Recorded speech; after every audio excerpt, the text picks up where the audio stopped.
Tenali municipal కార్యాలయంలో 77వ భారత గణతంత్ర దినోత్సవ వేడుకలు అత్యంత వైభవంగా జరిగాయి. 77వ గణతంత్ర దినోత్సవం సందర్భంగా సోమవారం పట్టణ మున్సిపల్ కార్యాలయంలో municipal commissioner J. Rama Appal Naidu జాతీయ పతాకాన్ని ఆవిష్కరించారు.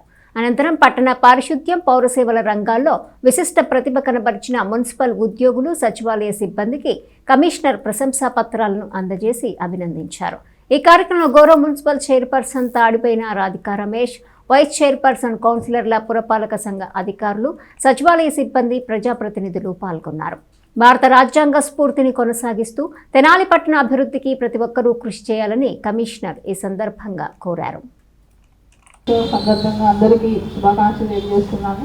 అలానే ఎందరో మహనీయులు మనకి ప్రాణాలు త్యాగాలు చేసి మన స్వతంత్రం కోసం మనం ఇప్పుడు హక్కులతో ఉన్నామంటే అంత గొప్ప నాయకులు అండి.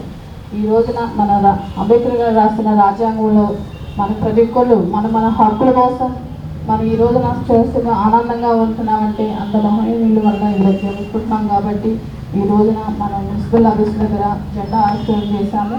తప్పకుండా మనం ప్రతి సంవత్సరం కూడా ఒక పండగలాగా మనం మెడల్ పంచడం కానీ ఇలాంటి ఎందరో మహానుభావులు ఇలాంటి గొప్ప కార్యక్రమాలు చేస్తున్నారు. కాబట్టి ఈ రోజున మన భారత్ మాత రెపరెపలాడుతూ జెండా ఎగరేస్తున్నామంటే ఈ రోజున అంత మహానీయుడైన మన స్వతంత్రం మనకి మరి ఆ యొక్క క్రమంలోనే ఈరోజు ఉద్యోగస్తులుగా మీరు కానీ, రాజకీయ నాయకులుగా మేము కానీ ఈ యొక్క స్వేచ్ఛ స్వాతంత్రాన్ని మరి అనుభవించడం జరుగుతుంది.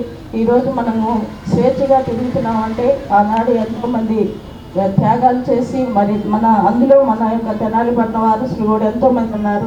వాటికి సంబంధించి మరి స్తూపాలు కూడా ఉన్నాయి.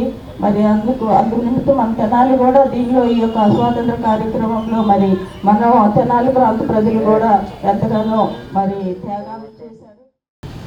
భారతదేశము గణతంత్ర దేశం అని ప్రపంచ దేశాలకు చెప్పడానికి మనం ఈరోజు గణతంత్ర దినోత్సవాన్ని చేసుకుంటాం. ఆ విధంగా రాజ్యాంగము రచించబడి అమల్లోకి రాబడింది. మరి గణతంత్రం అంటే అర్థం ఈరోజు మనకు తెలుసు, మన మున్సిపాలిటీలోనే మనకు కావాల్సినటువంటి పనుల కోసం మనమే మన యొక్క తీర్మానాలు చేసుకుంటాం. స్వేచ్ఛ మనకుంది, మనపైన ఎవరు ప్రభావం ఉండదు. అట్లాగే మన దేశం యొక్క నిర్ణయాలన్నీ కూడా మన దేశాధినేతలు, రాష్ట్రపతి, ప్రధానమంత్రి తీసుకుంటారు తప్ప ఇతర దేశాల యొక్క ప్రభావం ఉండదని చెప్పేటువంటి ఒక నిర్ణయాన్నే గణతంత్రము అంటాం.